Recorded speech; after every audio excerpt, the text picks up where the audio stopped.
आवाज विश्वासको फेसबुकमा छोड्दै हुन्छ छोडिसक्यो खोइ त मलाई ट्याग आएन त नि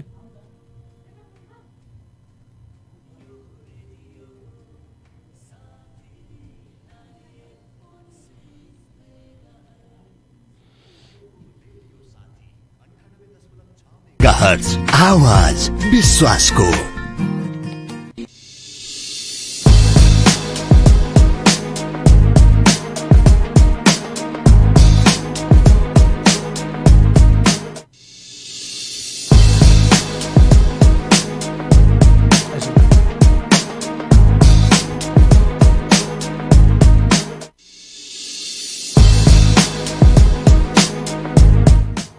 आदरणीय श्रोता नमस्कार। रेडियो साथी 98.6 मेगाहर्जको यो प्रभातकालीन प्रसारण दैनिक प्रसारण कार्यक्रम कोरोना सेरोफेरो लिएर उपस्थित भइसकेको छु। म ज्ञानेन्द्र निरौला र मलाई प्रविधिमा सहयोग गरिदिनुहुन्छ प्राविधिक मित्र वन्दना आचार्यले र सहकर्मी जिआर धितालले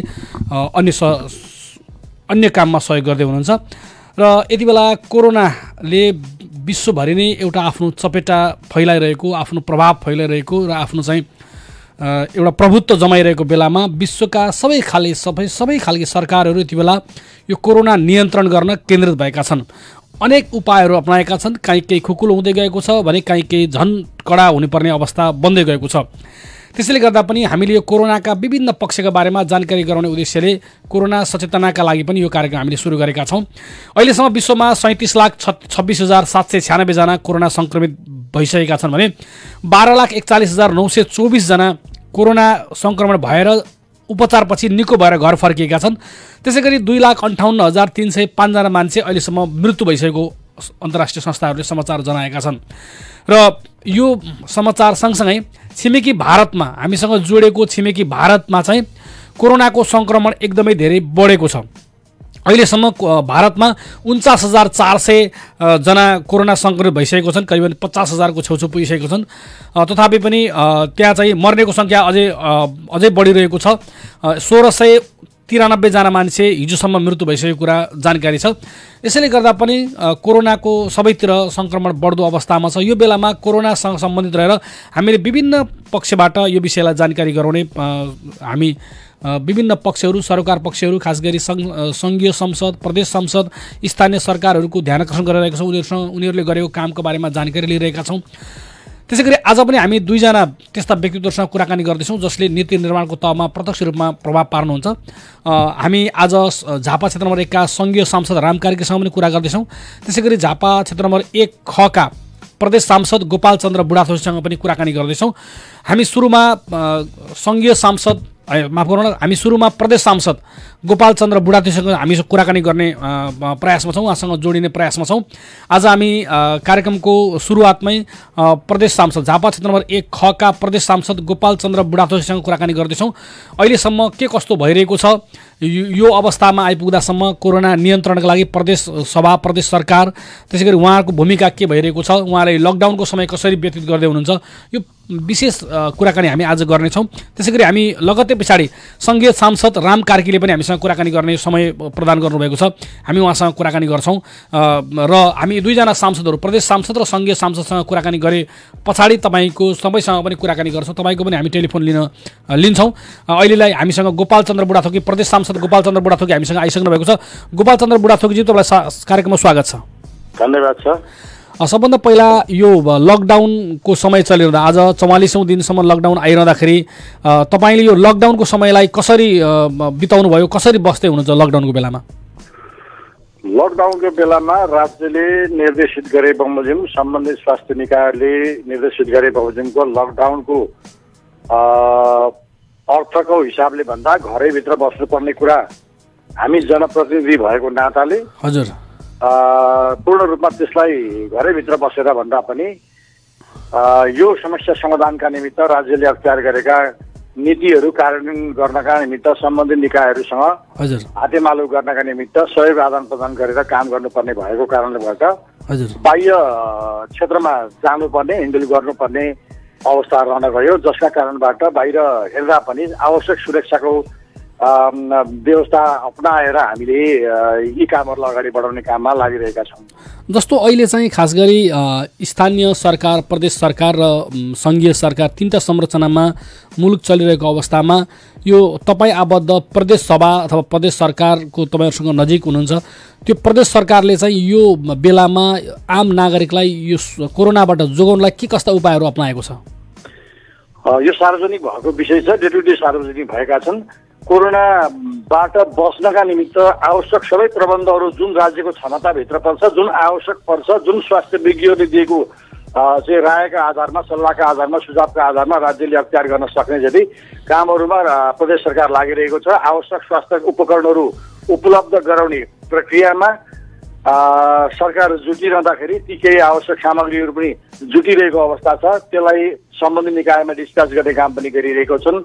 सङ्घीय सरकारसँग आवश्यक समन्वय गरेर सुरक्षाका निमित्त अप्नाउनु पर्ने सम्पूर्ण विषयहरूमा सरकार लागि परिरहेको छ। अब आवश्यक चाहिँ हेल्थ क्लिनिकहरू सञ्चालन गर्नका निमित्त, जस्तै आइसोलेसन वार्ड बनाउनका निमित्त, अब पिसिआर टेस्ट गर्ने सम्मको कामहरूका निमित्त राज्य सरकारले, प्रदेश सरकारहरूले काम गरिरहेको कुरा म जानकारी गर्न चाहन्छु। जस्तो नि अहिले चाहिँ खास गरी स्थानीय सरकारहरूले जुन राहत वितरण गरिरहेका छन्, यो राहत चाहिँ अलिक पेचिलो बन्दै गएको छ।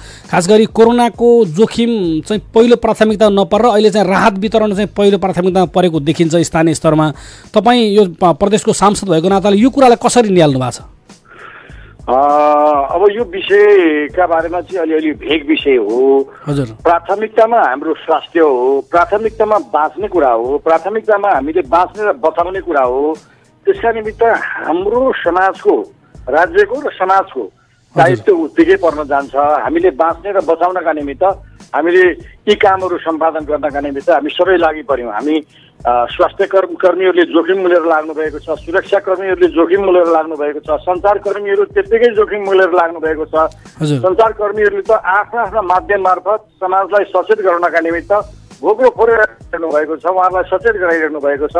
समाजका अगुवा जस्ता जो राजनीतिक जिम्मेदारीमा पनि हुनुहुन्छ उहाँहरू आइरहनु भएको छ।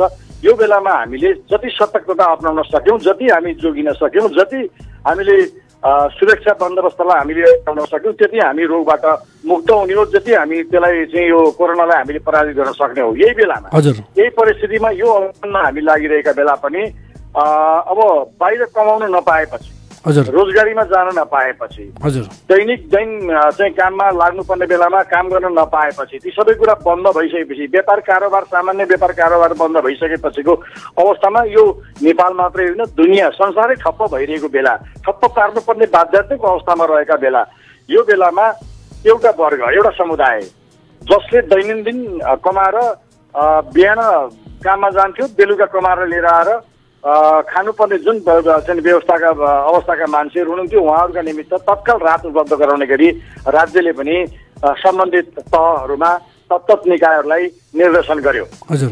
त्यो बेलामा हामी पनि हाम्रो तहका क्षेत्रहरूमा, हामी निर्वाचित भएका तहहरूमा आवश्यक समन्वय हामीसँग पनि गरियो, हामीले आवश्यक सल्लाह पनि दियौँ। तर मैले भन्नै पर्छ, जुन दृष्टिकोणका साथ जुन क्षेत्रका लक्षित समुदाय हुनुपर्ने हो त्यसलाई पहिलो चरणमा राहत दिनुपर्छ भनेर भनेको थियो, त्यसको 100% कार्यान्वयन हुन सकेन भन्ने मैले पनि महसुस गरेको छु। त्यसो हुँदाखेरि यो चाहिँ समग्रमा भन्दा के हो भनेदेखि पहिलो चरणको राहत वितरणमै हामी चिप्लेका छौँ। पहिलो चरणकै राहत वितरणमा लक्षित समुदायभन्दा माथि गएर हामी नागेर काम गरेका छौँ। अर्थात् भन्नै पर्छ हामी जिम्मेदार बनेनौँ। हामी चाहिँ सम्बन्धित जिम्मेदार सबै साथीहरू अलि यो परिस्थितिको बारेमा, यो परिस्थितिलाई बोध गरेर यतिखेर मुलुकलाई सङ्कट आइरहेको छ, यतिखेर यो मुलुकको जिम्मेवार नागरिकको हैसियतले मैले मुलुकले निर्देशित गरेको नम्सभित्र रहेर काम गर्नुपर्छ कि यो परिस्थिति भनेको 6 महिना पनि जान सक्छ। अहिलेको हकमा हामीले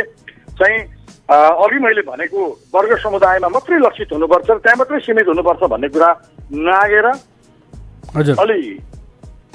अलि परसम्म साथीहरू पुग्नुभयो।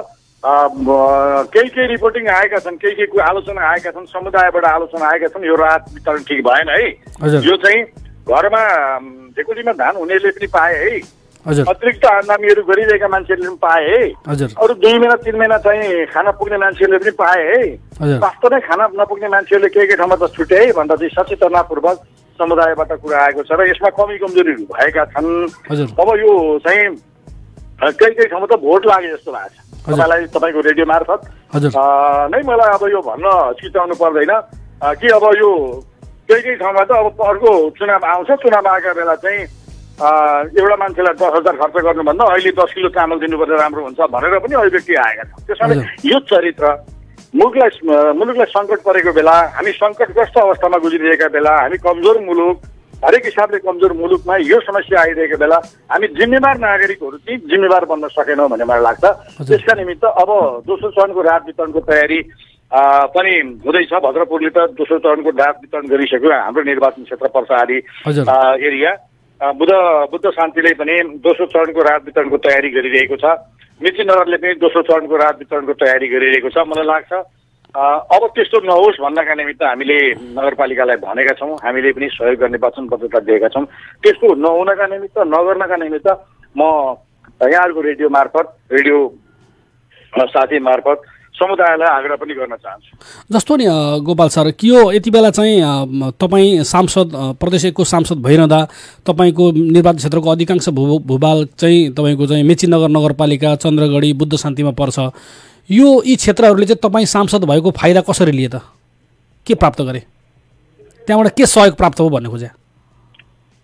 अब एउटा कुरा के हुन्छ भने यो हामीले व्यवस्थाको बारेमा मेरो त बारम्बार मैले भन्ने गरेको छु होइन। हजुर।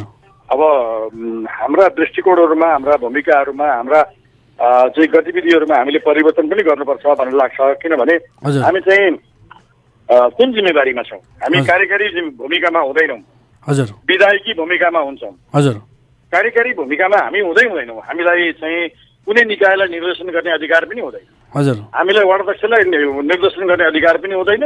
एउटा स्वास्थ्य कार्यालयको एउटा कर्मचारीलाई निर्देशन गर्ने अधिकार पनि हुँदैन। किनभने मुलुकको 3वटा प्रमुख अङ्ग चाहिँ यो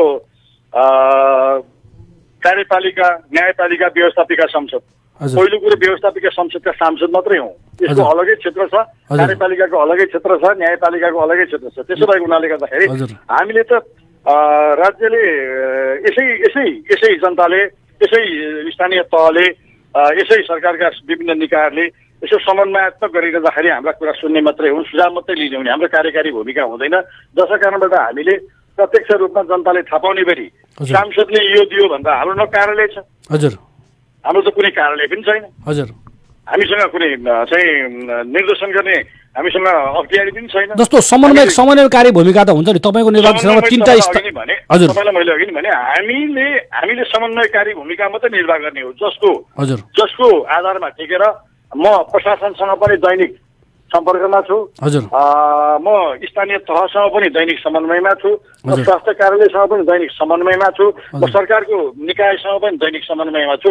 त्यसको बारेमा त मैले आधिकारिक रूपमा, औपचारिक रूपमा हामीले भन्ने अधिकार पनि नभएको हुनाले गर्दाखेरि अनौपचारिक रूपबाट समन्वयमा त म दैनिक छु। त्यसो भएको हुनाले गर्दाखेरि मलाई भन्छन् पनि होइन, तपाईँ त डेली नगरपालिका आउनुहुन्छ, हजुर, प्रायः जस्तो नगरपालिका आइरहनुहुन्छ, प्रायः जस्तो तपाईँ चाहिँ चासो लिइरहनुहुन्छ भनेर पनि भन्नुहुन्छ। कता कता अप्ठ्यारो पनि लाग्छ, किनभने हाम्रो त्यहाँ गएर प्रत्यक्ष रूपमा भूमिका निर्वाह गर्ने हाम्रो अधिकार क्षेत्रभित्रै पर्दैन। कसैले प्रश्न उठाइदियो भने चाहिँ अलि अप्ठ्यारो पनि हुन्छ। यद्यपि अप्ठ्यारो मानेर पनि भएन, हामीले अब स्थानीय नागरिक, अगुवा नागरिकको हैसियतले पनि चाहिँ हामीले भूमिका निर्वाह गर्नुपर्ने कुरालाई नजरअन्दाज गर्न सकिँदैन। जसै कारणबाट हामीले त्यो समन्वयकारी भूमिका निर्वाह गरिन परेको छ। जस्तो अहिले चाहिँ नि खास गरी यो मेचीनगर अथवा यो सीमा क्षेत्रमा काम गर्ने त्यो स्वास्थ्य कर्मी हुन्छ नि, विभिन्न पोस्टहरूमा काम गर्ने स्वास्थ्य कर्मीहरू, उहाँहरूलाई चाहिँ सामान्य सुरक्षा व्यवस्था अथवा स्वास्थ्य सुरक्षाको जस्तो ग्लोभ्सहरू, राम्रो खालको मास्क चाहिँ उहाँहरूले पाएको छैनौँ भनेर गुनासो हामी कहाँ आएको छ।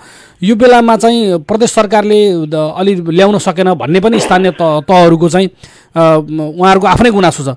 यो बेलामा प्रदेश सांसदहरूले स्थानीय तह र प्रदेश सरकारसँग बिचको समन्वय गरेर त्यो सामग्री, स्वास्थ्य सामग्री भित्र्याएर अलिक पर्याप्त मात्रामा पुर्याउन सक्ने अवस्था बन्छ कि बन्दैन? अब यी छ समस्या। हजुर, स्वास्थ्य कार्यालय हाम्रो यहाँ मेचीनगरको स्वास्थ्य कार्यालय, अब यो क्षेत्रमा रहेका स्वास्थ्य कार्यालयहरूसँग के पुगेन त? हजुर, हाम्रो जनशक्ति कति हो? हजुर, हामीले काम गर्नुपर्ने क्षेत्र कति हो? हामीलाई यहाँ आवश्यक पर्ने चाहिँ साधनहरू के हुन्? हजुर, त्यो बारेमा पटक पटक सोधिएको छ। हजुर पटक पटक सोधिएको छ। त्यो चाहिँ अपुष्ट खालको कुराहरू आउँछ, खै केही आएन केही आएन भनेको के। हजुर मैले अधिकृतलाई सोधेको छु, यहाँ नगरपालिकाको अधिकृतलाई सोद्धाखेरि हजुर के चाहिने हो हामीसँग पर्याप्त छ भनेर भन्नुभएको छ। त्यो अरू आएन भनेको चाहिँ के हो त? जस्तै पिपिई किट आएन कि, हजुर ग्लोभ्स आएन कि, हजुर मास्क आएन कि, हजुर होइन? हजुर त्यो छैन भने यो छैन भने डकुमेन्टमा बोल्नु पर्यो नि। हो एकदम डकुमेन्टमा बोल्नु पर्यो, डकुमेन्ट फरवर्ड गर्नु पर्यो सरकारमा, सम्बन्धित निकायमा, जिल्ला स्वास्थ्य कार्यालयमा पनि गर्नु पर्यो। हजुर अस्तिको दिनमा मात्रै 4 दिन अगाडि मात्रै चाहिँ मैले सामाजिक मन्त्रालयमा सम्पर्क गरेको थिएँ। हजुर अब सामग्रीहरू आएका छन्, के पुग्दैन, के आवश्यक पर्ने हो त्यो चाहिँ सम्बन्धित निकायबाट यहाँ चाहिँ माग गरी पठाउने भनेर भनेको छ, होइन? अब हामी कार्यालय हिसाबले जाने कि मैले बाटोमा बोल्दै हिँड्ने हो, होइन? कार्यालय हिसाबले जानु पर्यो, सम्बन्धित निकाय मार्फत जानु पर्यो। मैले लेटर प्याडमा लेखेर दिएर सामान आउँदैन। हजुर मैले यहाँबाट गाडी लिएर गएर सामान मलाई भरपाई गरेर बुझाउँदैन, हजुर होइन? हजुर एउटा वडाध्यक्ष गयो भने पनि बुझाउँदैन। हजुर यसको पनि वितरण गर्ने प्रणाली पनि हुन्छ। अलिकति तलमाथि हुनेछ, फेरि चिजको चाहिँ गैर जिम्मेवारी चाहिँ काम गर्यो भनेर सरकारकै आलोचना हुन्छ, हजुर होइन? अख्तियार प्राप्त व्यक्तिले नदिएर अरू व्यक्तिलाई दियो भन्ने कुरा हुन्छ। जिल्ला जनस्वास्थ्य कार्यालयमा उसले उपलब्ध गराउँछ, हामीले जिल्ला जनस्वास्थ्य कार्यालयलाई माग्ने हो, या सोझै माग्ने भयो भने नगरपालिकाले सम्बन्धित मन्त्रालयमा माग गरी पठाउनु पर्यो, लेटर फरवर्ड गर्नु पर्यो। हजुर त्यो त्यसका निमित्त मैले योभन्दा अगाडि पनि नगरपालिकामा भनेको छु। तपाईँहरूले जति चाहिँ बुझिरहनु भएको छ, आम नागरिकले त्यसरी बुझ्दैन। त्यसो भएको हुनाले सञ्चारकर्मी साथीहरूले पनि त्यस्तो केही कुरा बुझ्नु भएको छ भने हामीलाई भन्नुहोस्, हामी सरकारलाई भन्छौँ। अब हामीले थाहा पाएसम्म यहाँ के आवश्यकता हो, अब अहिलेका निम्ति स्वास्थ्य कर्मीहरूलाई तत्काल के आवश्यकता हो भन्ने बारेमा नगरपालिकाले भन्नु पर्यो, नगरपालिकाले लेटर फरवर्ड गर्नु पर्यो, हामी सरकारलाई भन्छौँ र त्यहाँबाट अलिक प्रेसर पनि गर्नुपर्ने भए पनि प्रेसर गरेर भए पनि उपलब्ध गराउने काममा हामी लाग्छौँ। जस्तो कुराकानीको अन्तिममा छौँ, कुराकानीको अन्तिम हुँदै गर्दा लामो समय कोरोनाको सङ्क्रमणबाट लकडाउन छ र अझै सरकारले भोलिदेखि आजकै दिन मितिमा निर्णय गरेर लकडाउन लम्ब्याउने सम्भावना छ। यो बेलामा आम नागरिकलाई, आम नगरवासी अथवा तपाईँको क्षेत्रवासीहरूलाई तपाईँ एउटा सङ्घीय प्रदेश सांसदको हिसाबले के भन्नुहुन्छ? लकडाउनको सकेसम्म हजुर घरमै बसेर पालना गरौँ। हजुर बाहिर निस्कनु पर्ने अवस्था छ, हजुर बाहिर निस्कनु पर्दाखेरि पनि प्रशासनले, स्थानीय तहले जारी गरेको सूचना अनुरूप, त्यो टाइम अनुरूप हामी बाहिर निक्ल्यौँ। बाहिर निक्लिँदाखेरि पनि दूरी कायम गरेर हामीले वर व्यवहारहरू गरौँ, चाहे त्यो ब्याङ्कको काउन्टरमा हामी उभिँदा होस्, चाहे खाद्यान्नको दोकानमा उभिँदा होस्, चाहे अन्य कार्यालयमा गएर हामीले उभिँदा होस्, गतिविधि गर्दा होस्, चाहे रात थाप्दा होस्, चाहे रात दिना होस्, हजुर हामीले यो सचेतना हामीले अपनाउनु पर्छ। हामीलाई के लागिरहेको छ भनेदेखि जनप्रतिनिधिहरू नै चाहिँ अब यो राहत उपलब्ध गराउने नाममा होस् या अन्य गतिविधि नाममा एकछिनमा एउटा मान्छेको मोटरसाइकलले बसेको देखिन्छ, एकछिन पछाडि अर्को मान्छेको मोटरसाइकलमा बसेको देखिन्छ, हजुर एकछिन पछाडि अर्को मोटरसाइकल एउटा मान्छेलाई लिएर हिँडेको देखिन्छ, एकछिन पछाडि अर्को मान्छेलाई फेरि लिएर नगरपालिका धाइरहेको देखिन्छ। यसले के हुन्छ भने व्यक्तिसँगको सम्सर्गलाई अलि दूरीमा राखेर मात्रै कारोबार गरौँ, व्यवहार गरौँ भन्ने कुराको हामीले उल्लङ्घन गरिरहेका छौँ। हामी एकछिनमा बिर्सिहाल्छौँ, यसलाई त लागेको छैन होला, यो त कहीँ हिँडेको छैन, यो त बाहिरबाट आएको पनि छैन, यसलाई लागेको छैन होला भन्ने खालको हाम्रो चाहिँ चाहिँ सामान्य ढङ्गलाई बुझ्ने र विश्लेषण गरेर व्यवहार गर्ने चलन छ। म तपाईँको रेडियो मार्फत सम्पूर्ण जनसमुदायहरूलाई, सम्पूर्ण अधिकारीहरूलाई, सम्पूर्ण निकायका मान्छेहरूलाई सरकारले चाहिँ हामीले यो जुन मापदण्ड अपनाउनु पर्ने हो, दूरी कायम गर्ने कुरा, हामीले सुरक्षाका निमित्त जे व्यवस्था गर्न पर्ने हो, यी सबै कुरालाई एकदम पूर्ण रूपमा पालना गर्न सचेतनतापूर्वक भूमिका निर्वाह गरौँ र गराउनका निमित्त पनि हामीले चाहिँ भूमिका निर्वाह गर्नुपर्छ। त्यही ढङ्गले सूचना पनि हामीले सम्प्रेषण गर्नुपर्छ, समाजलाई सचेत गराउनुपर्छ भन्ने लाग्छ। हवस् त, समय दिनुभयो त्यसका लागि तपाईँलाई धेरै धेरै धन्यवाद छ। हवस् त, धन्यवाद ज्ञानजी। रेडियो साथीलाई धेरै धेरै धन्यवाद छ, मैले आफ्ना विचारहरू तपाईँहरूको रेडियो मार्फत जनतामा सम्प्रेषित गर्ने अवसर दिनुभयो, धन्यवाद। हवस् त, उहाँ हुनुहुन्थ्यो झापा क्षेत्र नम्बर 1 का प्रदेश सांसद गोपाल चन्द्र बुढाथोकी र उहाँले समन्वयका लागि हामी तयार छौँ र प्रदेश सरकारले चाहिँ विभिन्न काममा सहयोग गरिरहेको छ, त्यसका लागि चाहिँ स्थानीय तहहरूसँग समन्वय भइरहेको छ भन्ने जानकारी गराउनुभएको छ। खास गरी अहिले मेची नगरपालिका जुन आफैमा नेपालकै ठुलो नगरपालिकामा पर्छ, त्यो भूगोलमा चाहिँ स्वास्थ्यकर्मीहरूले मास्क नपाएको, त्यहाँ अहिले कार्यालय लागिरहेको छ, कार्यालयमा ठुलो सङ्ख्यामा कर्मचारी हुनुहुन्छ, उहाँहरू चाहिँ तपाईँको चाहिँ हामीसँग पन्जा छैन भनेर भनिरहेको अवस्था छ। यसले गर्दा पनि अलिकति कता कता समस्या आएको छ कि भन्ने अनुमान गर्न सकिन्छ। त्यसैले गर्दा पनि यतातर्फ पनि प्रदेश सांसदज्यूहरूको ध्यान आकर्षण पक्कै हुने नै छ। उहाँले भनिरहनु भएको छ समन्वय भयो भने हामी गर्छौँ भनेर।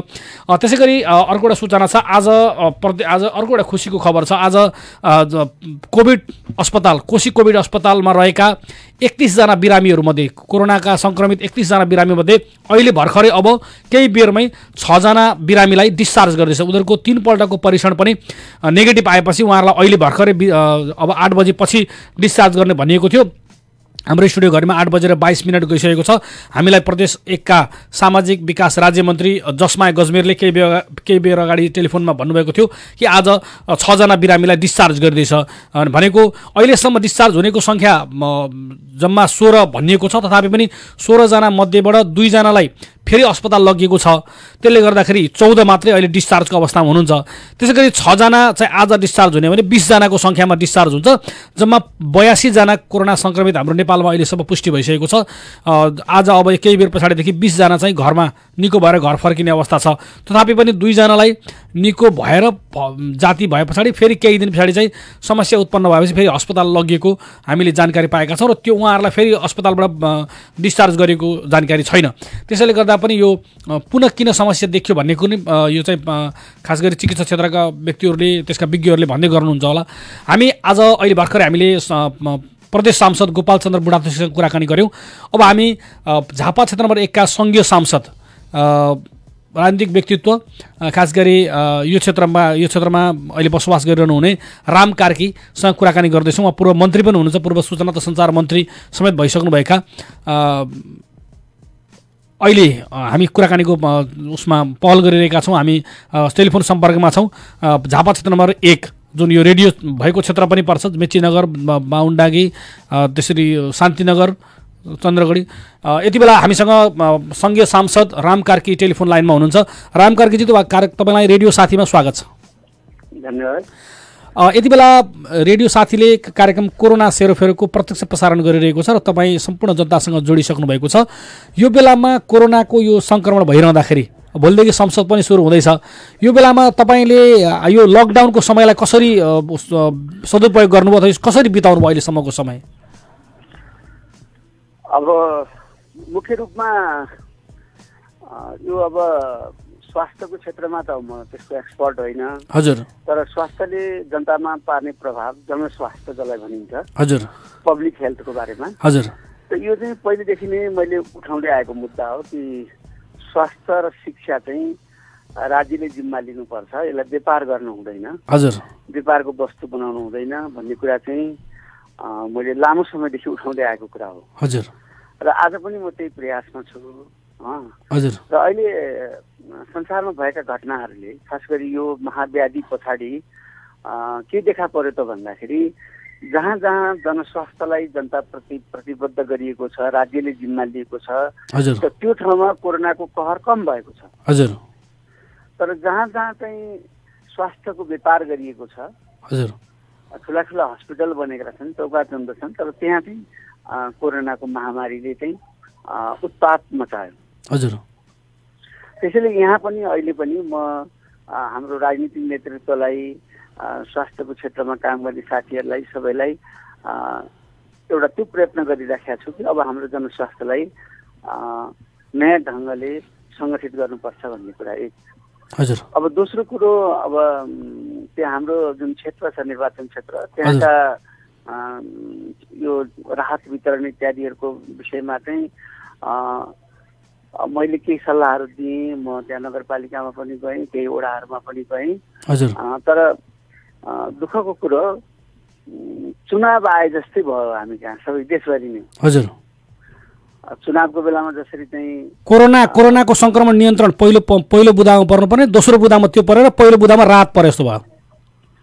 हजुर। त्यो राहतलाई चाहिँ मतदाताहरूलाई चाहिँ आकर्षित गर्ने रूपमा लियो। पहिला त यो मतलब हामीले आकलन गर्न सकेनौँ। यो किन यसो भयो भन्ने कुरा चाहिँ सङ्घीय सांसदज्यूले के अनुमान गर्नुभएको छ? एउटा कुरा त यस्तो हो कि हामीले कोरोना के हो भन्ने पहिला आकलन नै गर्न सकेनौँ। हजुर। जब पुरै सिङ्गै देशले, हजुर, अब जब कोरोनाको महामारी चीनबाट सुरु भएको थियो, हजुर, त्यति बेला त हामी यहाँ चाहिँ अब भ्रमण वर्षको तयारी गर्दैथ्यौँ। हजुर। हजुर। हामी के घोषणा गर्दै थियौँ भने चीनमा चाहिँ अहिले कोरोना आएकोले गर्दा हजुर चीन जाने पर्यटकहरू पनि नेपाल आउँछन् भनेर भन्दै थियो भन्ने खालको हजुर असाध्यै स्टुपिड हजुर मूर्खतापूर्ण चाहिँ एसेसमेन्ट गरेर बसिरहेका थियौँ हामी हजुर त्यो भाइरस चाहिँ मतलब नागरिकता हेर्दैन त्यसले भूगोल हेर्दैन त्यसले चाहिँ राज्य हेर्दैन धर्म हेर्दैन भन्ने कुरो थाहै भएन हामीलाई हजुर हजुर र पछि जब आइसकेपछि यहाँ कोरोनाको महामारी फैलिसकेपछि पनि हामी उही सम्झेको बेलामा अलिकति सतर्क हुने हजुर टेलिभिजन हेरेको बेलामा हजुर र अरू बेला चाहिँ हाम्रो जस्तो व्यवहार छ हजुर त्यही व्यवहार गर्ने खालको हाम्रो रह्यो स्थिति र यो त 1 हप्ता 2 हप्ता चल्छ होला भन्ने जस्तो सोचेर त्यति बेला नै नाम कमाइहालौँ फोटो खिचाइहालौँ फेसबुकमा डाउन गरिहालौँ भन्ने खालको रहर चाहिँ अगाडि देखा पर्यो क्या। जस्तो भोलिदेखि चाहिँ सङ्घीय संसदको अधिवेशन सुरु हुँदैछ, खास गरी बजेट अधिवेशन भनौँ यो सुरु हुँदैछ। यो संसदले चाहिँ यो कोरोना नियन्त्रणको लागि के त्यस्तो नयाँ कुरा पास गर्ने सम्भावना छ अथवा के भइरहेको छ छलफल चाहिँ तपाईँहरूको आन्तरिक रूपमा? अब सबभन्दा महत्त्वपूर्ण कुरा त के भने एकातिर हामीले कोरोनालाई कन्टेन गर्नुपर्ने छ। हजुर। कि यो समुदायमा फैलियोस्, यसले महामारीको रूप यहाँ नलियोस् भनेर। हजुर हजुर। यसलाई 1 का 2 केसको रूपमा नै यसलाई चाहिँ हामीले चेक गर्नु छ, कन्टेन गर्नु छ। हजुर। दोस्रो कुरो हाम्रा चाहिँ 10औं लाख नागरिकहरू बाहिर छन्। हजुर। र उनीहरू नेपाल आउन चाहिरहेका छन्। हजुर। त अब यो दीर्घ दिनसम्म हामी चाहिँ काम मतलब बन्द गरेर बस्न सक्दैन। हजुर। सरकारले त्यसरी बस्न मिल्दैन। हजुर। अब जस्तो कि अहिले हामी देख्छौँ छिमेकी देशहरूले पनि आफ्ना नागरिकहरूलाई चाहिँ ल्याउँदैछन्। हजुर। विभिन्न ढङ्गले ल्याउँदैछन्। अब हामीले पनि त्यो 10औं लाख मान्छेलाई ल्याएर क्वारेन्टाइन कसरी गर्ने, अनि नेपालको चाहिँ श्रम बजारमा 15-20 लाख चाहिँ नेपालीहरू थपिएपछि हजुर हजुर तिनलाई दिने भूमिका के हो? हजुर।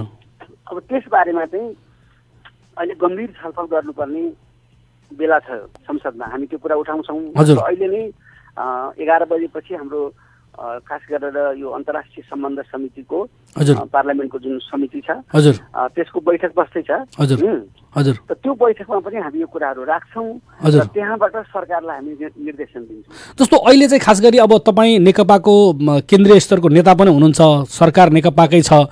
यो बेलामा सरकार र संसदले गर्ने भूमिकाहरू त फरक फरक होला नि, के होला दुईटा संस्थाहरूले गर्ने भूमिका? अब एउटा कुरा त जुन कुरा सरकारले निर्णय लिन सक्दैन। हजुर हजुर। त त्यो कुराहरू चाहिँ संसदले निर्णय लिन सक्छ। हजुर। किनभने संसदले बनाएको रोड म्यापमा नै सरकार हिँड्ने हो। हजुर। त्यसलाई भायोलेट गर्न मिल्दैन सरकारले। हजुर। त्यसले गर्दाखेरि अब एउटा त हामी संसद मार्फत राष्ट्रिय एकताको वातावरण तयार पार्ने, हजुर, सिङ्गो राष्ट्र एकजुट भएर यति बेला चाहिँ सस्तो राजनीति, मैले अघि नै भने नि त्यो स्नो पाउडरको राजनीति गर्ने, फोटो खिचाउने खालको राजनीति होइन कि गम्भीरतापूर्वक यति गम्भीर समस्या आएको छ त्यो कुरालाई हामीले रियलाइज गर्नु पर्यो। र पोस्ट कोरोना यो कोरोनाको प्रभाव चाहिँ कोरोना थामिए पनि, रोगको रूपमा कोरोना फैलने क्रम रोकिए पनि कोरोनाले संसारमा पारेको आर्थिक, सांस्कृतिक, राजनीतिक जुन प्रभाव हो त्यो त लामो समय रहन्छ। त त्यसलाई डिल गर्नका निम्ति नेपाल तयार रहनुपर्छ। हजुर। त्यो तयार रहने उपाय के हुन सक्छ? त मेरो विचारमा त सबभन्दा ठुलो कुरा अहिले हामीले हाम्रो जनस्वास्थ्यलाई, मैले सुरुमा नै भने, शिक्षालाई, किनभने जहाँ शिक्षाको प्रचार छ, जहाँ महिलाहरू शिक्षित छन्, त त्यो ठाउँमा चाहिँ सुग्घर सफाइ गर्ने, यो हाइजिन बस्ने, घरलाई सफा राख्ने, सफा खानेकुराहरू खाने भन्ने कुरा चाहिँ सहज हुन्छ। अब जहाँ चाहिँ शिक्षाको प्रचार छैन, प्रसार छैन, त्यो ठाउँमा गाह्रो हुन्छ। जस्तो भारतमा हेर्नुहोस्, म एउटा उदाहरण दिन्छु कि अब हामी त एकदम भारतकै सिमानामा छौँ होइन। त हामीले भारतमा देख्दाखेरि के देख्छौँ त भन्दाखेरि सबभन्दा बढी हस्पिटलहरू भएको चेन्नई, बम्बई, दिल्लीहरू चाहिँ ध्वस्त भए हेर्नुहोस्। त उनीहरूको स्वास्थ्य प्रणाली ध्वस्त भएको देखियो।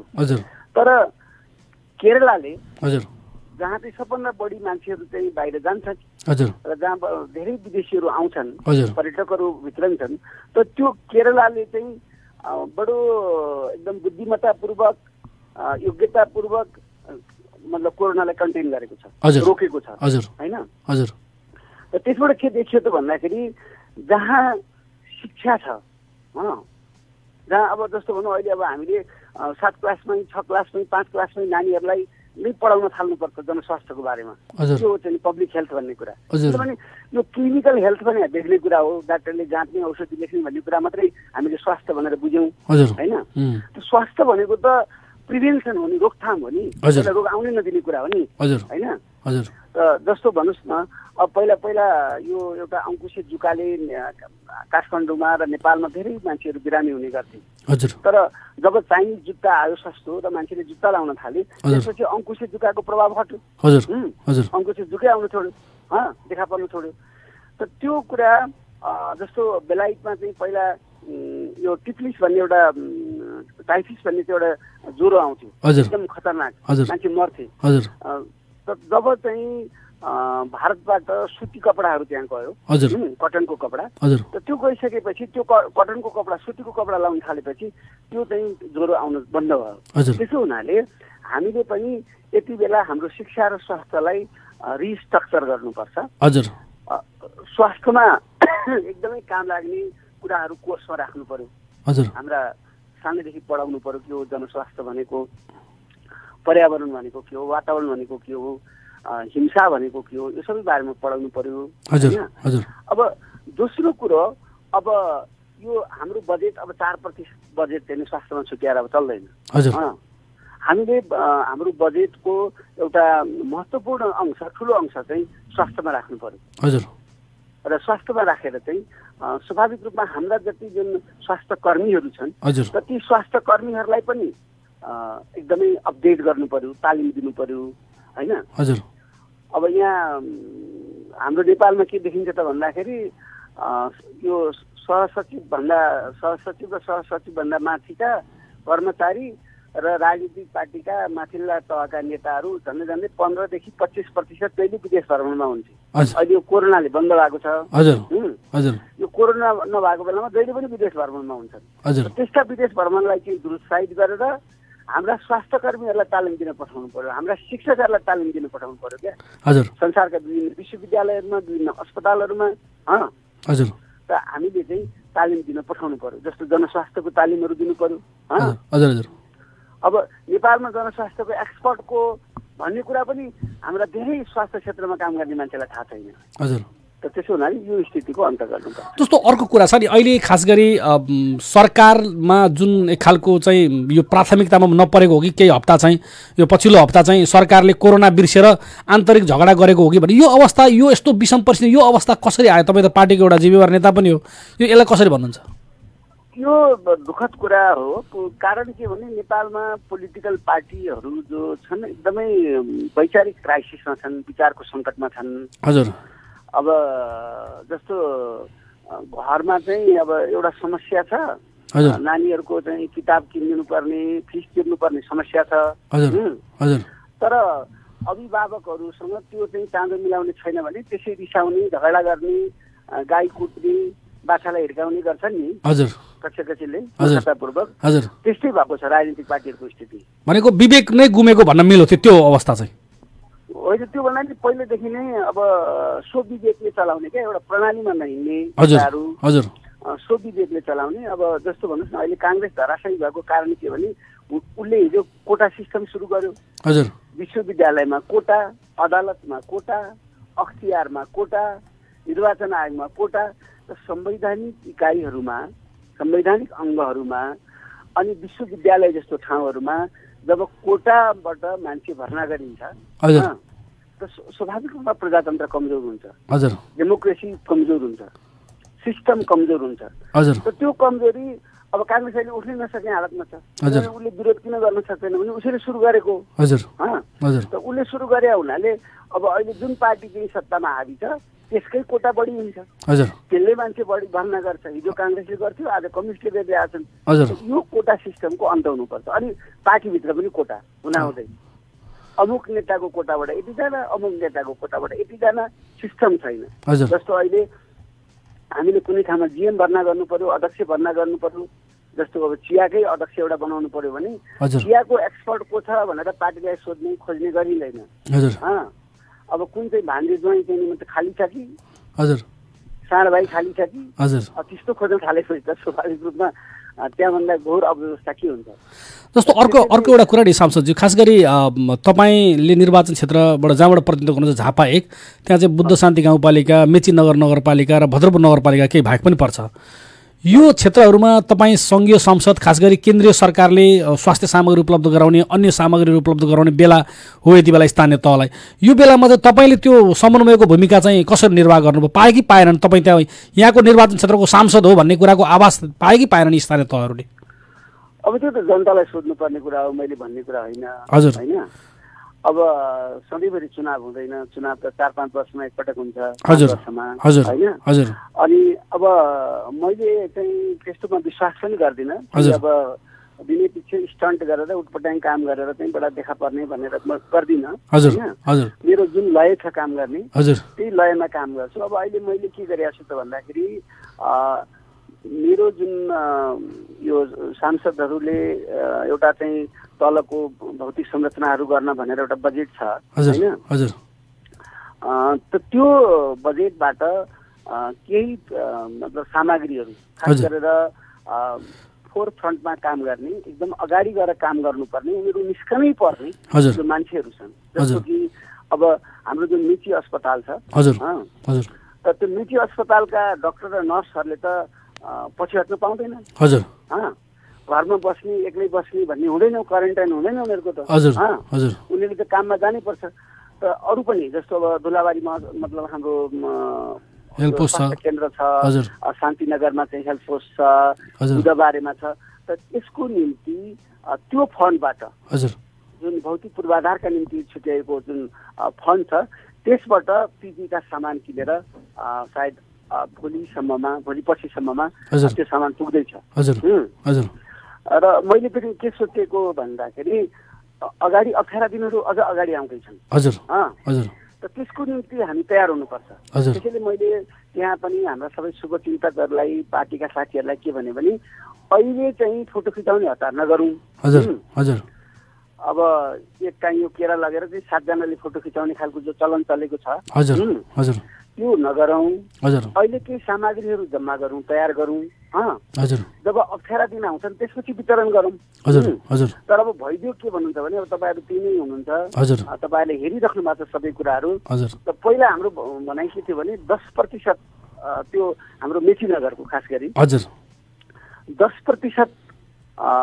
मान्छे चाहिँ स्वाभाविक रूपमा एकदमै कष्टमा पुग्छन् पहिलो हप्ता नै। त पहिला त्यो 10%लाई गरौँ, होइन, सहयोग गरौँ। अनि त्यस पछाडि बिस्तारै क्रमशः, किनभने अब यो लम्बिँदै जाँदाखेरि त मध्यमवर्गलाई पनि अप्ठ्यारो पर्न थाल्छ। अनि उनीहरूलाई गर्दै जाउँ, यसो दायरा बढाउँदै जाउँ भन्दा पहिले नै फुर्ती गरेर चाहिँ अब 300लाई दिनुपर्ने ठाउँमा 300 जना मान्छे चाहिँ एकदमै अप्ठ्यारोमा परेको बेलामा 900लाई चाहिँ बाँड्ने होड चल्यो। अब कम्युनिस्टले आफूले बाँड्न खोज्ने त्यो जुन चुनाव लागेको क्या, रोक्न खोज्दै पनि चुनाव लाग्यो। मैले त त्यो भने 18 दिन अगाडि आउँदैछ। त्यसैले त्यो 18 दिनको लागि चाहिँ मैले साथीहरूलाई, शुभचिन्तकहरूलाई के भनेको छु भने केही कुराहरू जगेर राख्नुहोस्, होइन, जम्मा गरौँ। अलि हुने खानेले जम्मा गरौँ र अलि अप्ठ्यारो परिसकेपछि त्यो कुराहरू चाहिँ जाउँला भनेको। अब अहिले चाहिँ मुख्य रूपमा अब हाम्रो खेतीपातीको सिजन छ, तपाईँले देखिराख्नु भएको छ, मकै सकाइ गोडिएको छ। अब केही दिनमा त मकै पाक्छ। त त्यसले गर्दाखेरि अब अहिले खास गरेर कृषिसँग जोडिएका मान्छेहरूलाई धेरै त्यति अप्ठ्यारो छैन। तर यातायातका जुन मजदुरहरू छन् अथवा हाम्रो जुन सानो सानो सहरमा जुन अरू प्रकारका असङ्गठित मजदुरहरू जो छन्, त ती मजदुरहरूको निम्ति चाहिँ अप्ठ्यारो अवस्था आउँछ र त्यसलाई चाहिँ सहयोग गर्नुपर्छ भनेर मैले त्यहाँको स्थानीय सरकारसँग र अरू सबै साथीहरूसँग कुरा गरिराखेको छु। हवस् त, हामीसँग कुराकानी गरिदिनु भयो, त्यसका लागि तपाईँलाई धेरै धेरै धन्यवाद छ रामकारीज्यू। ल ज्ञानेन्द्रजी, अब साथी रेडियोलाई र तपाईँहरूलाई मेरो विशेष धन्यवाद। हवस् त, उहाँ हुनुहुन्थ्यो झापा क्षेत्र नम्बर 1 का सङ्घीय सांसद राम कार्की र उहाँले चाहिँ समसामयिक विषयमा कुराकानी गर्नुभयो। खास गरी अहिले चाहिँ पर्सिदेखि वैशाखको 26 गतेदेखि सङ्घीय संसद बजेट अधिवेशन पनि प्रारम्भ हुँदैछ। त्यसका लागि उहाँ यति बेला काठमाडौँ हुनुहुन्छ। त्यो तयारीका लागि हामीसँग जानकारी गराउनु भएको थियो। यो कार्यक्रमभन्दा अगाडि नै काठमाडौँबाट हामीसँग कुराकानी गर्नुभएको हो।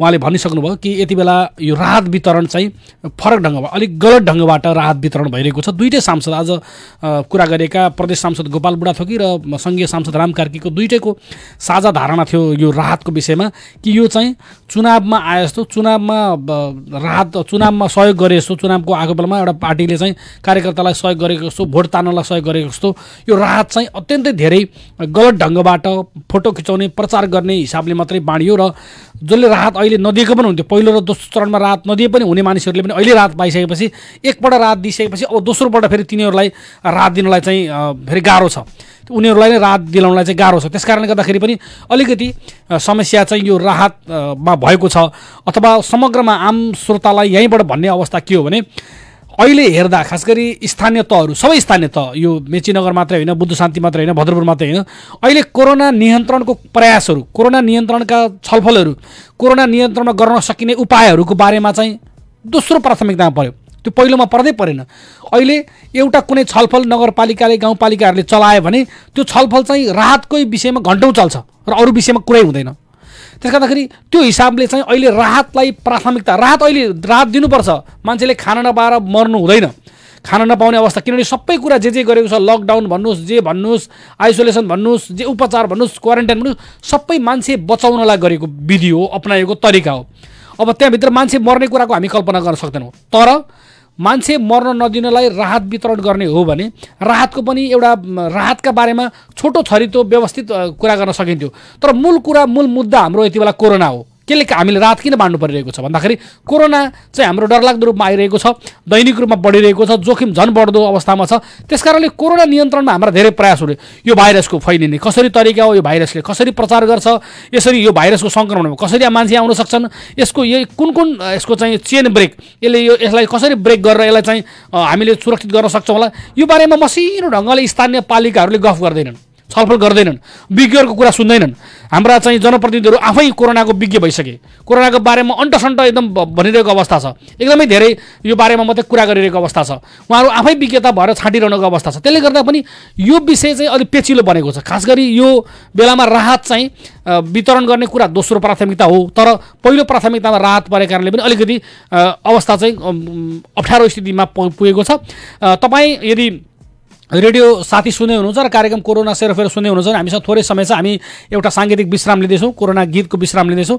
त्यो पछि हामी तपाईँले यदि टेलिफोन गर्नुभयो भने हामी तपाईँको कुनै समस्या कुनै अप्ठ्यारो केही छ भने हामी तपाईँको टेलिफोन लिन सक्छौँ। त्यसका लागि 023 563 029 तपाईँले टेलिफोन गर्नुपर्ने हुन्छ 563 029 त्यो टेलिफोनमा तपाईँले टेलिफोन गरेर तपाईँ बसेको ठाउँमा कुनै वरिपरि साह्रो गाह्रो अप्ठ्यारो केही अनेक खालका अप्ठ्यारो अहिले अब राहतको मात्रै कुरा रहेन औषधिको कुरा रह्यो होला अहिले चाहिँ काहीँ जरुरी ठाउँमा जानुपर्ने स्थिति होला किन लामो समय भइसक्यो 1.5 महिना करिबन भइसकेपछि अब सबै कुरा चाहिँ अप्ठ्यारो स्थिति आइसक्यो सबै कुरा अत्यावश्यक कुरा भइसक्यो। अब अहिले चाहिँ कपडाको दोकान पनि अत्यावश्यक भइसक्यो जुत्ताको दोकान अत्यावश्यक भइसक्यो अहिले चाहिँ हार्डवेयर दोकानहरू अत्यावश्यक भइसक्यो। अब यो चाहिँ खाद्यान्न र औषधि मात्रै अत्यावश्यक भनेर सागसब्जी मात्रै अत्यावश्यक भनेर बस्ने अवस्था रहेन।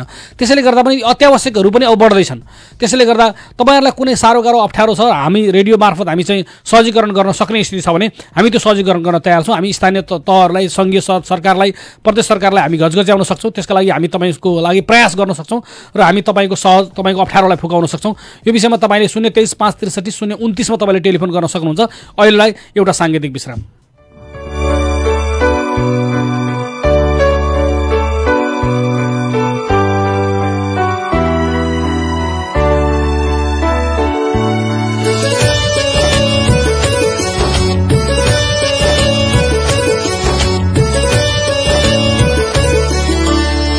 जे छ घरमा मिठो न मिठो त्यही खाऊ हुन्न र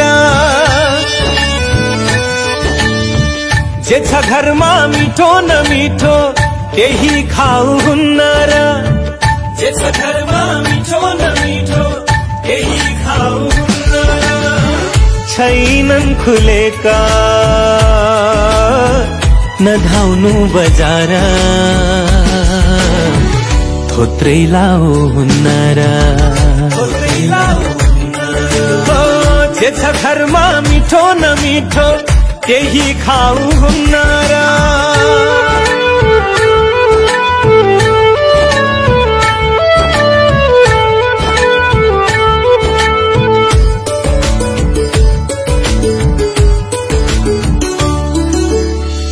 हरेक साँझ दोहोरी डिस्को डान्स बार जानेहरू हरेक साँझ दोहोरी डिस्को डान्स बार जानेहरू हरेक साँझ दोहोरी डिस्को डान्स बार जानेहरू खैजडी मुजुरा बजाई भजन घरमै गाउँ हुन्न र घरमै गाउँ हुन्न र जे छ घरमा मिठो न मिठो त्यही खाऊ हुन्न र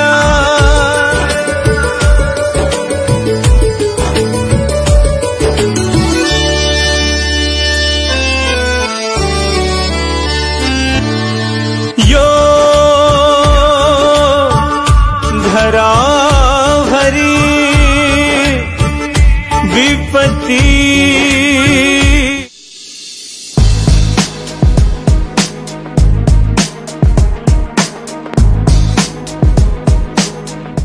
यो गीत यो साङ्गीतिक विश्रामपछि तपाईँलाई पुनः स्वागत गर्न चाहन्छु कार्यक्रम कोरोना सेरोफेरोमा। म छु ज्ञानेन्द्र निरौला। यति बेला हामी दुईटा सांसदसँग कुराकानी गरेपछि हामीसँग एउटा टेलिफोन आएको छ। उहाँ कहाँबाट को हुनुहुन्छ उहाँलाई स्वागत गरौँ। हेलो हेलो नमस्ते सर। नमस्कार, कहाँबाट को बोल्नुभयो? म नकलबन्दाबाट सुकुमार राजवंशी फेरि फोन गर्दैछु सर। सुकुलाल मेरो सुकुमार राजवंशी। सुकुमार हजुर। ए के छ सुकुमारजी? मेरो समस्या चाहिँ के छ भने अहिले राहतको मात्रै नभएर हजुर जस्तै कि अहिले खेतीको समय आउँदैछ। हजुर हजुर। अहिले मलजलको पनि अब मेरो अलिक सानो बारी छ, त्यसमा मलजल हाल्नु पर्ने। त्यसमा चाहिँ अस्ति अब हाम्रो यहाँ सहकारी संस्था छ एउटा नकलबन्दामा। हजुर हजुर। त्यहाँ हामी मल लिनु जाँदाखेरि मेरो त्यो ब्याङ्क खाता छैन है। हजुर हजुर। र उहाँहरूले तपाईँको त खाता छैन, तपाईँले मल पाउनुहुन्न भन्नु। हजुर हजुर। र भनेको ब्याङ्क खाता हुनेलाई मात्रै मल दिन्छु भन्नुभयो? हजुर, खाता हुनेलाई मात्रै मल दिन्छ। त्यसो भए के हामी किसान भएर नपाउनु सर? हाम्रो त अधिकांश किसानको त ब्याङ्क खातै छैन नि। हजुर हजुर, त्यहाँ चाहिँ मलाई त्यसो कुरा गर्नुभयो। अब हामी मल लिनु कहाँ जाउँ सर? ल यो विषय चाहिँ अहिले कृषिको अब एकदमै हाम्रो खेतीपातीको बेला भएको छ, बर्खा सुरु हुन आँटेको छ। यो विषय मल तपाईँको मात्रै समस्या होइन, धेरै किसानको समस्या हो। धेरै किसानको ब्याङ्क खाता छैन, तर मल चाहिँ किसानले पाउनुपर्छ। यो विषयमा के हुन्छ हामी सम्बन्धित निकायको बुझेर भोलिको पर्सिको कार्यक्रममा तपाईँलाई जानकारी गराउँछौँ है त। हवस् हवस्। उहाँ हुनुहुन्थ्यो सुकुमार राजवंशी, मेचीनगर 6 नकलबन्दाबाट। कृषि कार्यमा ब्याङ्क खाता नहुने मान्छेले चाहिँ मल नदिएको सामग्री मल बेच्नेहरूले भनेर आइसकेको कुरा यो अत्यन्तै गलत कुरा हो कि हाम्रा अधिकांश किसानको चाहिँ ब्याङ्क खाता छैन। ब्याङ्क खाता नभएको कारणले गर्दा किसानले मल हाल्न नपाउने, खेतीपाती गर्न नपाउने भन्ने पटक्कै हुँदैन, बिल्कुलै गलत हो। त्यो जहाँबाट हुन्छ त्यसलाई सच्याउनुपर्छ, तत्काल सच्याउनुपर्छ भन्ने हाम्रो कुरा सर। हामी यो विषयमा के भएको, कसले सच्याउन सक्छ यो विषयमा हामी जानकारी लिनेछौँ। यति बेला हामीसँग तपाईँले टेलिफोन गर्न सक्नुहुनेछ। तपाईँ कुनै अप्ठ्यारोमा पर्नुभयो, कुनै समस्यामा पर्नुभयो भने 023 563 029 हाम्रो स्टुडियोको टेलिफोन नम्बर हो। त्यसमा तपाईँले टेलिफोन गरेर तपाईँले आफ्नो कुरा सुनाउन सक्नुहुनेछ र हामी त्यो विषयमा जानकारी गराउनेछौँ। यति बेला हामीसँग अर्को पनि टेलिफोन सायद आइसकेको छ, उहाँसँग हामी कुराकानी गर्छौँ। कहाँबाट को हुनुहुन्छ? हेलो हेलो हेलो हजुर, कहाँबाट को बोल्नुभयो? हेलो हेलो हजुर, कहाँबाट को बोल्नुभयो? ए मेचीनगर 10 बाट म एउटा धर्मानन्द कटेल। धर्मानन्द कटेल, मेचीनगर 10 कहाँनेरि? मेचीनगर 10 यो सोल मिल अगाडि। हजुर के थियो समस्या? मेरो समस्या यो राहत नपाएकोमा म यो बिस्कुट व्यवसाय गर्थेँ। अब लकडाउनका लागि बिस्कुट व्यापार पनि छैन। हजुर हजुर। म राहतविहीन भएँ। तपाईँको चाहिँ पहिलो चरणको पनि पाउनु भएन? पहिलो चरण पनि पाएन। मैले यो टोल समितिबाट पनि सिफारिस लगेँ। हजुर। त्यो मैले पाएको छैन, राहत पाइएन। अनि वडाध्यक्षसँग कुरा गर्नुभयो? त्यहाँको स्थानीय वडाध्यक्षसँग कुरा गर्दाखेरि होइन अब भोलि पर्सि भन्नुहुन्छ, त्यति हो। अहिलेसम्म एकपल्ट पनि पाउनु भएको छैन? पाएको छैन। कतिजना परिवार हुनुहुन्छ अहिले? यहाँ त 3 जना छौँ। 3 जना। के गर्नुहुन्छ तपाईँ? बिस्कुट बनाउनुहुन्थ्यो कि आफै बेच्नु मात्रै हुन्थ्यो? मात्रै सेल्स मात्रै। अहिले ठप्प छ होइन? ठप्प छ। अनि तपाईँले वडा कार्यालयसँग कुरा गर्दा दिन्छु चाहिँ भन्नुभएको छ? भन्न त दिन्छु त भनेको छ, तर दिएको छैन। 1.5 महिना भइसक्यो। अब पार भयो, खान त समस्या भयो नि त। तपाईँको टेलिफोन नम्बर मलाई भन्न सक्नुहुन्छ? मेरो नम्बर? हजुर हजुर। मेरो नम्बर भन्न सक्छु त। भन्नु त। 98 16 99 16 99 99 38 3806 हुन्छ। यो विषयमा हामी अब राहत अहिले वाडा कार्यालय बाँड्छ 10 नम्बर वाडा कार्यालय यसले के रहेछ कहिलेसम्म तपाईँले प्राप्त गर्ने अवस्था बन्छ यो विषयमा हामी जानकारी गराउँछौँ तपाईँलाई फोन गर्छौँ है त। हवस् धन्यवाद। यति बेला हामीसँग टेलिफोनमा हुनुहुन्थ्यो धर्मानन्द कटेल मेचीनगर 10 सोलभेन्टको मिल छेउबाट हुनुहुन्थ्यो। यति बेला यो राहत वितरणको कुरा पहिलो चरणको राहत वितरण गरिसकेको छ मेचीनगर नगरपालिकाले र दोस्रो चरणको राहत पनि वितरणको लागि नगरको कार्यपालिका बैठकले गत 20 गतेको नगरको कार्यपालिका बैठकले हरेक वाडा कार्यालयलाई बढीमा 4 लाख रुपियाँ को राहत वितरण गर्न सक्ने भनेर सिलिङ तोकिसकेको छ र मेचीनगर नगरपालिकाको कुरा गर्ने हो भने मेची नगरपालिकाले नगर कार्यपालिकाको कार्यालयले आफैले 30 लाखको राहत सुरुमा किन्यो 3000 परिवारका लागि। दोस्रो त्यो पहिलो चरणमै हो र पहिलो चरणमा त्यसले नपुगेका वाडामा वितरण गरेर त्यसले नपुगेका राहत सामग्रीहरूको लागि चाहिँ हरेक वार्डलाई 3 लाखसम्मको चाहिँ राहत सामग्री वितरण गर्नको लागि अधिकार पत्यायोजन गर्यो र त्यस पछाडि अहिले दोस्रो चरणको राहत वितरणका लागि हरेक वार्डलाई 4 लाखसम्मको राहत वितरण गर्नको लागि चाहिँ उहाँहरूलाई चाहिँ अधिकार प्रत्यायोजन गरेको छ। त्यसले गर्दाखेरि पनि राहत चाहिँ अब अहिले खर्च त छँदैछ स्वाभाविक रूपमा खर्च हुन्छ आफ्नो नागरिकको जीवन रक्षाका लागि तर राहतको वितरण प्रणाली चाहिँ अलिकति भने जस्तो नभएको कारणले गर्दा पनि अलिक व्यवस्थित नभएको कारणले गर्दा समस्या भएको छ। अब राहतको विषय पेचिलो विषय बनेको छ तथापि पनि हामी सम्बन्धित वडाको चाहिँ अध्यक्षज्यूसँग हामी कुराकानी गर्न सक्छौँ। यति बेला हामीसँग हामी कोसिस गर्छौँ कि राहतको कुरा के भइरहेको छ वडा कार्यालयहरूले के गरिरहेका छन् वार्ड नम्बर 10 को राहतको प्याकेजको कुरा के हो वार्ड नम्बर 6 मा यो हामी वार्ड नम्बर 10 को वडा अध्यक्ष सुदय पनेरसँग हामी कुराकानी गर्ने प्रयास गर्छौँ। हामी चाहिँ वडाध्यक्षले हामीसँग टेलिफोन हामी सम्पर्क भयो भने के रहेछ यो किन यो राहत पाउनु भएन उहाँले भन्ने कुराको हामी जानकारी लिन्छौँ र श्रोतालाई अहिले यहीँबाट प्रत्यक्ष जानकारी पनि गराउने प्रयास गरिरहेका छौँ। यसले चाहिँ एउटा सहजीकरण गर्छ। यो वडा अध्यक्षज्यूसँग हाम्रो जेआर सरले बाहिर कुरा गर्दै हुनुहुन्छ उहाँले कुराकानी गरेर हामी अनियरमा कुराकानी गर्छौँ कि जेआर सरले बाहिर भन्नुहुनेछ उहाँलाई यो विषय र हामी यसको विषयमा अनियरमा कुराकानी गर्छौँ र यो विषय खास गरी राहतको विषय अघि आज हामीले मुख्य रूपमा राहतको विषयलाई नै कुरा उठाइरहेका थियौँ। दुईटा सांसदले पनि भनिसक्नुभयो कि राहतको विषय चाहिँ चुनाव आए जस्तो भएको छ यो अहिले सबैलाई फोटो खिचाउनु पर्नेछ सबैलाई चाहिँ अहिले यो देखाइहाल्नु पर्नेछ गरिहाल्नु पर्नेछ तर व्यवस्थापन चाहिँ कमजोर छ। स्वाभाविक रूपमा खान नपाएका आफ्ना नागरिक बिहान बेलुका चुलो बल्न नसकेका आफ्नो नागरिकलाई पेट भर खुवाउनु त पर्छ नि त्यो राज्यको दायित्व नै हो। सबै कुरा छोडेर राज्यले मान्छेलाई बचाउनको लागि यत्रो गरिरहेको छ भने खाना त पाउनै पर्यो। यति बेला हामीसँग मेचीनगर 10 का वाडा अध्यक्ष सुवेश कुमार पनेरू हामीसँग टेलिफोन लाइनमा हुनुहुन्छ। सुवेश कुमार पनेरूजी तपाईँलाई कार्यक्रममा स्वागत छ। सुवेश उहाँको टेलिफोन काटिएको छ सम्पर्क हुन सकेन पुनः एकपल्ट हामी उहाँसँग कुराकानी गर्ने प्रयास गरिरहेका छौँ टेलिफोन सम्पर्क टुट्यो उहाँलाई हामी प्रत्यक्ष प्रसारणमा जोडिने कुरा जानकारी भएन कि भन्ने पनि छ हामी जानकारी गराउँदै हामी उहाँसँग कुराकानी गर्नेछौँ। यति बेला हामीसँग सुवेश कुमार पनेरू हुन्छ। सुवेश कुमार पनेरूजी तपाईँलाई कार्यक्रममा स्वागत छ। हेलो नमस्कार सुवेशजी यो खास गरी मेचीनगर 10 को सोलभेन्ट छेउको हाम्रो धर्मानन्द कट्टेलज्यूले अहिले हामीलाई फोन गर्नुभएको थियो उहाँ चाहिँ यो बिस्कुटहरू चाहिँ फ्याक्ट्रीबाट ल्याएर बेच्ने काम गर्नुहुँदो रहेछ अरू उहाँको केही व्यवसाय रहन्छ 1.5 महिनादेखि उहाँको व्यवसाय ठप्प छ। राहतका लागि चाहिँ म त अब अप्ठ्यारो भइसकेको स्थिति राहतका लागि मैले भनेको पनि थिएँ तर अहिलेसम्म पाइनँ मैले कहिले पाउँछु होला राहत के हो भनेर सोध्दै हुनुहुन्थ्यो के छ मलाई भेट्नु भनिदिनुहोस् न मलाई भेट्नु भन्नुहोस् न अध्यक्षज्यूलाई भेट्दा हुन्छ है ल आजै भेट्नु भनिदिन्छौँ हामीलाई उहाँलाई है हस् हस् हस् धन्यवाद छ।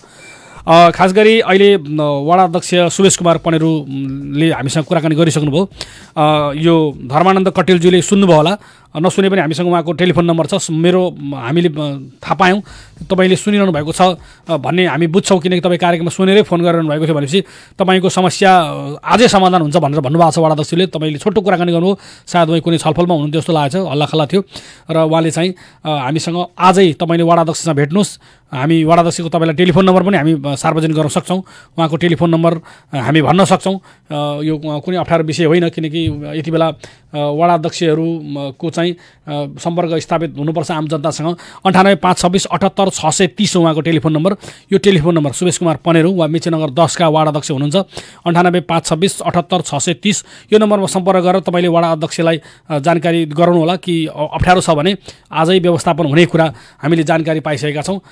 आम श्रोतालाई जानकारी गरौँ कि कार्यक्रम कोरोना सेरोफेरो हरेक दिन बिहान 8 बजेदेखि प्रसारण हुन्छ र हामी यसलाई पुनः प्रसारण गर्छौँ दिउँसो 1 बजे। यो कार्यक्रमलाई पुनः प्रसारण गरेको बेलामा हामी टेलिफोन लिँदैनौँ। 1 बजेको समयमा हामी टेलिफोन लिँदैनौँ।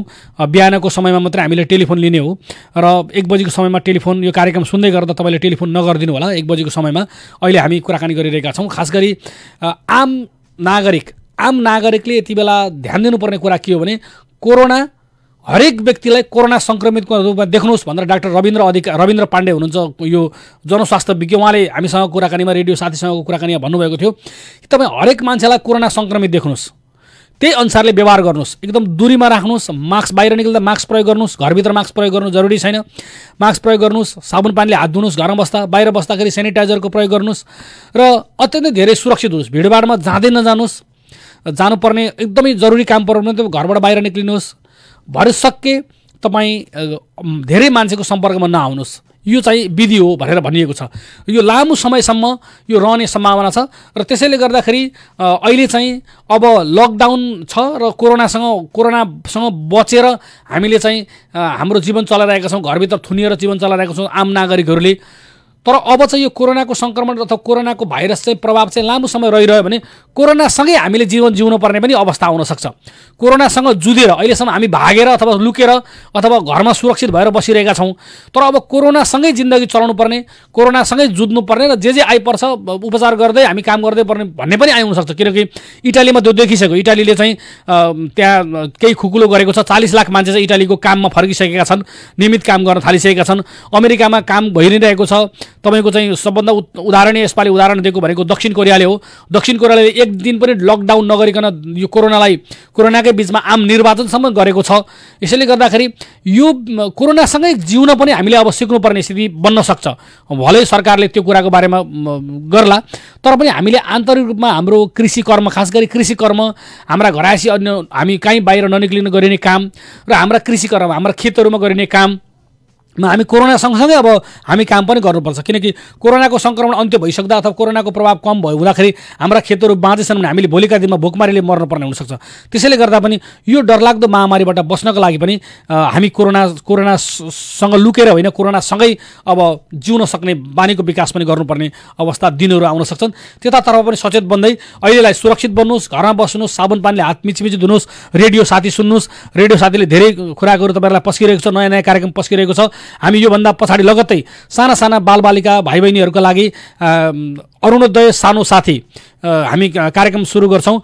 त्यो कार्यक्रम सुनेर साना भाइ बहिनीलाई फोन गराएर तपाईँ सम्पूर्णलाई मनोरञ्जन गराउँला, यो घरमा बसेको बेलामा आनन्द लिनुहोला भन्दै रेडियो साथीको यो विशेष प्रस्तुति कार्यक्रम कोरोना सेरोफेरोबाट सहकर्मी साथीहरू जिआर दिताल, वन्दना आचार्य र म ज्ञानेन्द्र निरुला बिदा हुन्छु। हवस् त, नमस्कार, शुभ दिन।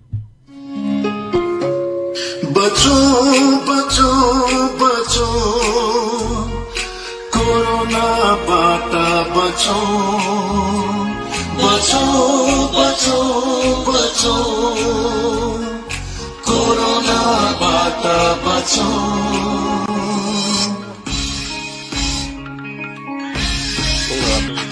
भेट हुँदा नमस्कार।